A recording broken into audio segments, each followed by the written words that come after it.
Nuuspot. Die tuiste vir Afrikaanse stories agter die nuus. 6:42 hier op Stroom op Davie Rood. Goeiemôre en baie welkom hier in 'n Nuuspot se virtuele ateljee. Isak, goeiemôre ook aan jou.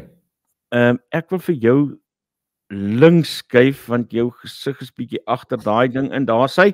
En jy kan nie dalk jou skerm net so klein bietjie tilt na jou kant toe nie dat jy net daar sy. Lekker. OK. Davie, ek gaan nou sonder veel omhaal sommer dadelik wegspring. Cyril Ramaphosa wat sê transformasie is belangriker as ekonomiese groei en ons kan maar op ons maag skryf as ons dink hierdie regering gaan hulle steur aan ekonomiese groei. Ek kan my indink wat jou reaksie gaan wees, maar gee dit vir ons. Ja, wel op 'n manier stem ek saam met die president, is laat ons moet goeders begin verander. Die woord transformasie, soos wat ek dit verstaan, nou my Engels is nou nie so goed soos julle ouens daar in die Laagveld nie, maar transformasie beteken verandering. Om iets te verander en iets anders te doen. Sekerlik kan ek jou sê, as ons aangaan soos ons nou aangaan, dan gaan ons dieselfde kry as wat ons tot nou toe gekry het. En dit is nie baie goed nie. So daar moet sekerlik 'n transformasie plaasvind. Die transformasie wat moet plaasvind, ons moet die plaaslike owerhede begin werk. Ons moet seker maak dat daar is water en elektrisiteit in sy paadjies. Ons moet seker maak die staatsbeheerde instellings begin werk. Dis die transformasie wat ons nodig het. Ons moet seker maak dat ons 'n wêreldklas kwaliteit vaardigheidsontwikkeling in Suid-Afrika kry. Dis regtig 'n transformasie. Maar wat die president se idee van transformasie is dat jy vat goeders van hoofsaaklik wit mense, kom ons wees net eerlik, jy vat goeders van wit mense hoofsaaklik en jy gee dit vir 'n paar uitgesoekte swart mense en nou het jy sogenaamd getransformeer. Dit is nie transformasie nie, dit is nie werklik 'n bemagtiging nie. Dit is nie hoe jy die ekonomie nie in toekoms gaan laat groei nie. En dit is ek bevrees gaan lei tot wat ons tot nou toe gehad het en dit is baie swak ekonomiese groei. En die werklike ironie hierso is dat die oorgrootste meerderheid wat die skade ly vandag is daardie arme mense, hoofsaaklik swart mense, wat aan die kortste end trek wanneer dit kom so 'n swak ekonomiese groei. So ek is bevrees, ek en die president sien hierdie hele ekonomie en die toekoms van die ekonomie en die wyse waarop die ekonomie bestuur moet word in heeltemal verskillende lig. En ek is bevrees as soos ek gesê het, is dit anders as wat ons tot dusver gehad het, dan gaan ons net verder 'n swak ekonomiese groei verder sien. Ja, daar's my reaksie. Wel, professor William Gumede en Magnus Huystek het dit ook gister hier in ons program uitgewys, is dat die president se idee van transformasie grootliks bygedra het tot die verval in die Suid-Afrikaanse ekonomie. Jou idees daaroor? Ja, kom ons kyk na 'n goeie voorbeeld. 'n Uitstekende voorbeeld. Jy weet, Eskom op 'n kol was gereken as een van die beste utiliteite in die wêreld. Eskom se effekte, as Eskom wou gaan geld leen, onthou dit behoort aan die staat Eskom. As hy wou gaan geld leen, kon hy op 'n stadium geld geleen het goedkoper as die staat self. Nou dis absoluut ongehoord. Laat 'n ondergeskikte instelling soos byvoorbeeld Eskom wat aan die staat behoort, geld goedkoper gaan leen as die staat self. Die staat is veronderstel om jou laagste risiko instelling in 'n land te wees. En dit maak nou nogal sin want die staat het die mag om byvoorbeeld belastings te hef. Maar Eskom op 'n stadium was werklik waar een van die heel bestes in die wêreld. Wat het toe met Eskom gebeur?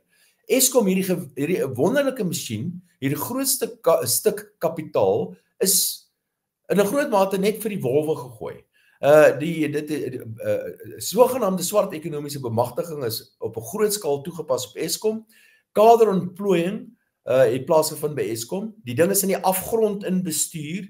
Die kapitaal daar is verdeel onder 'n klomp kronies en die gevolg daarvan op die ou end is dat die hele ding vernietig is, operasioneel en finansiëel. En vandag weet ons waar staan Eskom, wat dit alles beteken. So wat het ons reg gekry met die sogenaamde empowerment by Eskom? Is dat ons het hierdie stuk kapitaal verdeel onder mense wat goeie koneksies het by die politieke elite in die land. Ons het kontrakte gegee aan mense wat weer 'n keer goeie koneksies het aan die politieke elite. Die oorblywende gedeeltes van Eskom is net eenvoudig wanbestuur deur mense wat nie daar moes gewees het in die eerste plek nie. En die prys word betaal deur die res van Suid-Afrika. Hoofsaaklik arm swart mense. Nou is dit die president se idee van bemagtiging? Is dit die president se idee om die ekonomie te laat groei? Is dit die idee wat die president het wat voorkeur moet geniet voor ekonomiese groei? Ek sou dit heeltemal anders te benadering. Ek dink 'n beter benadering sou gewees het om seker te maak dat Eskom nog steeds onder goeie bestuur en beheer sou gewees het. Om seker te maak dat daar behoorlik en genoeg en goedkoop en betroubare elektrisiteit sou gewees het. En dit sou miljoene mense in Suid-Afrika, veral swart mense in Suid-Afrika, in 'n posisie gestel het om toegang te kry tot goedkoop elektrisiteit, om besighede tot stand te bring en uiteindelik deel te neem aan ekonomiese aktiwiteite. Dit dink ek is 'n baie beter benadering as die president se benadering en Eskom is 'n uitstekende voorbeeld daarvan. Daar baie mense raak vies, om maar dit sagkens te stel, maar dit lei tot warm debatte as 'n mens begin kla oor dit wat in Suid-Afrika besig is om te gebeur, maar en dan sê hulle maar julle is onnodig krities en julle is onnodig negatief. Maar nou wonder ek as 'n ou sien voor jou oë wat besig is om te gebeur en jy sit met 'n nominale BBP wat stadiger groei as die langtermyn rentekoerse. Ons het 'n BBP wat skielik laer as wat Botswana is, dan dink jy nie mense het dan rede om te kla? Weet jy Isak, die normale stand van sake in 'n normale ekonomie is dat mense word ryker. Dis ek meen ryker word, dit is nie iets spesiaals nie. Dit is nie een of ander ding wat jy bereik het nie. Dis die normale stand van sake. En as jy kyk na omtrent die heel meeste lande op aarde, dan word mense ryker. Mense raak beter daaraan toe. Dit is 'n traject wat ons al volg vir duisende jare, maar dis 'n traject wat veral baie skerp toegeneem of verbeter het die afgelope 100 jaar. En daardie traject hou net aan. Almal raak beter daaraan toe. Dit is nie 'n buitengewone toestand om finansiëel of dan ekonomies beter daaraan toe te wees. Dis die normale stand van sake. In die geval van Suid-Afrika vandag is ons armer as 15 jaar terug. So ons maak nie eers vordering ekonomies nie. Wat ons doen, ons gaan agteruit. Ons is abnormaal. Ons is nie 'n land wat ek praat nie eers van vinnige ekonomiese groei nie. Ek praat nie eers van ekonomiese groei wat lande soos byvoorbeeld Vietnam ervaar of China ervaar het of ander veronderstel om arme lande te wees soos byvoorbeeld India ervaar het tot onlangs nie. Kyk na ander lande en ek het baie navorsing hieroor gedoen. As jy kyk na Sub-Sahara Afrika lande wat die armste streek in die wêreld is daar baie lande in Sub-Sahara Afrika wat besig is om Suid-Afrika in te haal en verby te steek. Lande so jy het verby is in Botswana, maar 'n werklike land wat besonder goed doen is lande soos byvoorbeeld Mauritius. Lande soos byvoorbeeld Rwanda. Nou praat ons van Sub-Sahara swak lande in die wêreld. Arm lande in die wêreld is besig om Suid-Afrika in te haal. So dis nie 'n geval dat Suid-Afrika so presteer en laat ons net kla nie. Ons is besig om te verval. Ons is besig om armer te word. En die gevolg daarvan is hierdie vlakke van werkloosheid en armoede en wat ons ook vir mekaar moet sê, ons het kinders wat in Suid-Afrika doodgaan van die honger. Is dit wat ons wil verkies? Is dit meer belangrik as die sogenaamde swart ekonomiese bemagtiging van die president? Ek dink nie so nie. Ek dink ons moet ten minste net onsself op 'n of ander ekonomiese groei traject kry waar ons net ten minste 'n klein bietjie beter daaraan toe is as wat ons was verlede jaar. Een van die direkteure van die groot maatskappye, nou het ek sy naam met my nou vir 'n oomblik ontgaan, ek het dit raak gelees somewhere, het nou in die week gesê dat ons werkloosheidskoers is nie regtig so hoog soos wat weergegee word met die huidige statistieke nie. Hy meen dit moet nader aan 10% wees. Yes, dis hy. Want anders sou ons groter amok gehad het. Wat is jou reaksie daarop? Ja, ek stem met hom in 'n mate saam, maar jy moet onthou, as mens praat van ekonomiese statistieke, die meeste ekonomiese statistieke is ramings. Daar's 'n paar syfers wat werklike harde syfers is, syfers soos byvoorbeeld die wisselkoers. Ons weet wat die wisselkoers is, daar's 'n nommer. Ons weet byvoorbeeld wat rentekoerse is, daar is 'n nommer. Maar vir die meeste ander ekonomiese statistieke is dit maar net goed soos byvoorbeeld ekonomiese groei syfers. Waaruit bestaan die ekonomie? Ekonome stem nie eers saam wat ons alles moet meet as ons praat van ekonomiese groei syfers nie. Daar's metodologieë en daar's navorsing gedoen en daar's riglyne sekerlik. Dieselfde geld vir inflasie. Inflasie is 'n raming. Die inflasie is nie werklike syfer nie. En dieselfde geld vir goed soos byvoorbeeld werkloosheid. Ons weet nie werklik wat dit is nie. Die voordeel van hierdie statistieke is nie noodwendig die vlak nie. maar ten minste die verandering in die vlak, want ons weet almal die syfer is 'n raming, so dis nie 100% korrek nie, maar ten minste dit gee vir ons 'n idee van hoe dit verander oor tyd en dit is konsekwent. So as ons sien byvoorbeeld dat werkloosheidskoers het begin toeneem in Suid-Afrika, kan ons redelik seker wees dat werkloosheid het inderdaad toegeneem, of dit nou 33% is of 34%, daarvan is ons nie heeltemal seker. Goed, dis is die eerste punt. So die syfers, die metodologie wat Stats Suid-Afrika gebruik, is die korrekte metodologie. Daar's heelwat navorsing daar agter, maar die kwaliteit van die statistiek is nie noodwendig so goed nie. Dit is so dat baie mense partykeer nie die waarheid vertel wanneer dit kom by opnames nie. Dit is baie keer so dat mense doelbewus lieg, byvoorbeeld omdat hulle reken hulle gaan sekere voordele verloor. Byvoorbeeld, so daar is baie die statistieke is nie so betroubaar nie. So ek dink in die eerste punt wat ek wil maak is dat ons kan dit vertrou die statistieke in terme daarvan dat die metodologie wat wêreldwyd gebruik word inderdaad in Suid-Afrika toegepas word. So dis die eerste punt wat ek maak. Die tweede punt is, maar dit is so wat Gerry sê, is dat ons sien nie mense langs die pad dood lê van die hongerte nie. As ons praat van werkloosheidskoers van amper 50% in Suid-Afrika, dan praat ons van 'n nasionale ramp, wat inderdaad die geval is. So hoekom sien ons nie hierdie grootskaalse opstand van mense met hierdie geweldige vlakke van werkloosheid? En ek dink is omdat daar inderdaad baie meer ekonomiese aktiwiteite plaasvind as waarvan ons bewus is en wat ons in die normale statistieke werklikbaar kan sien. Nou kom ek gee vir jou een voorbeeld. Ek dink ekonomiese groei of die grootte van die ekonomie is waarskynlik groter as wat ons dink.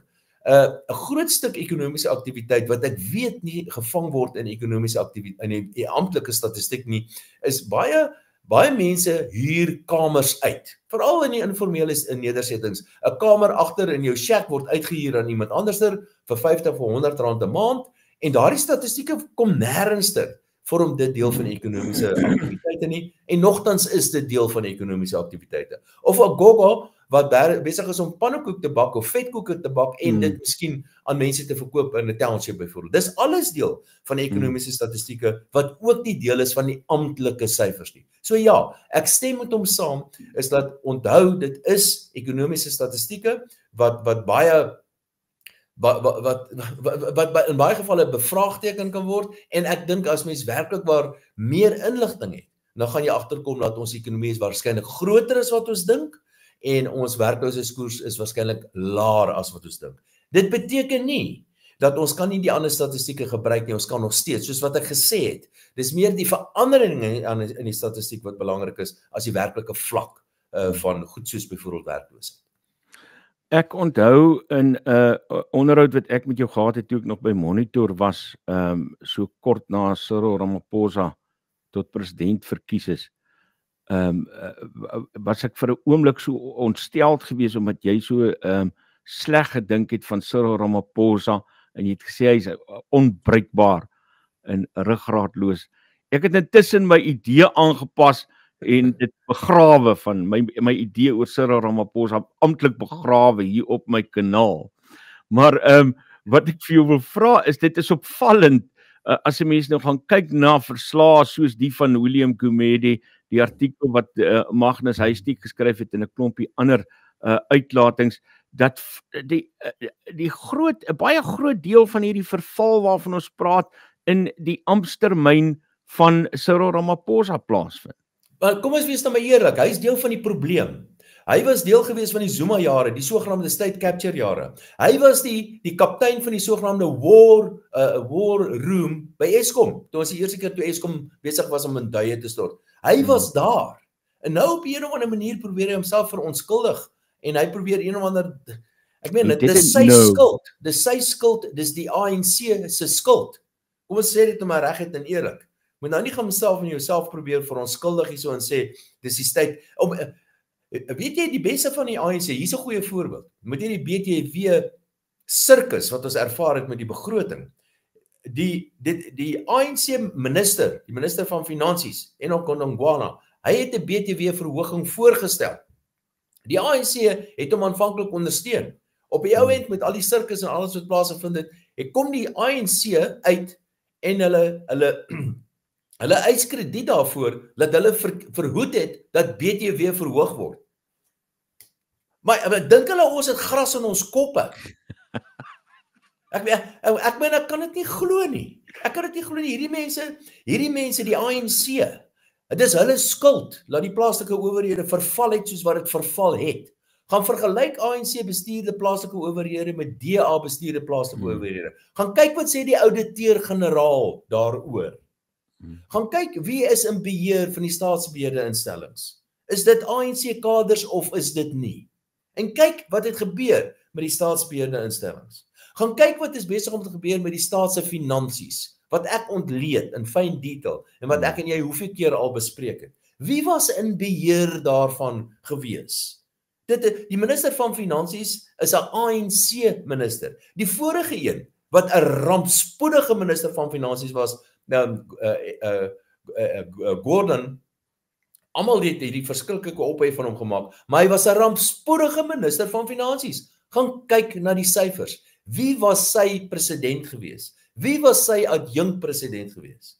Dit is Ramaphosa homself. Dis die ANC self. Dis die ANC se skuld dat Suid-Afrika ekonomies is waar ons vandag is. En dit is tyd dat ons dit meer en meer begin sê. Ons het nie 'n ekonomiese probleem nie, Isak. Ons het 'n politieke probleem. En daardie politieke probleem se naam is die ANC onder leierskap van Cyril Ramaphosa. Ek wil sommer nou begin bid dat hulle die ANC. Maar Isak, moet jou nie bekommer nie. Ons Suid-Afrikaners het al voorheen soortgelyke probleme gehad en ons het die probleme reggestel. Ons gaan hierdie probleem ook regstel. Daar's 'n baie magtige wapen in ons hande en daai ding se naam is 'n pen en ons kan daarmee 'n kruisie gaan trek. En dis wat ons moet doen.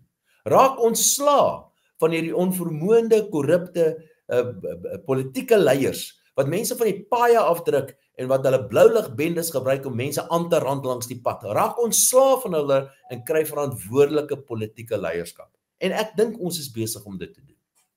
Dawie Rood, baie dankie dat jy vir ons tyd gemaak het. Ek weet jy's haastig op pad weer ergens anders heen.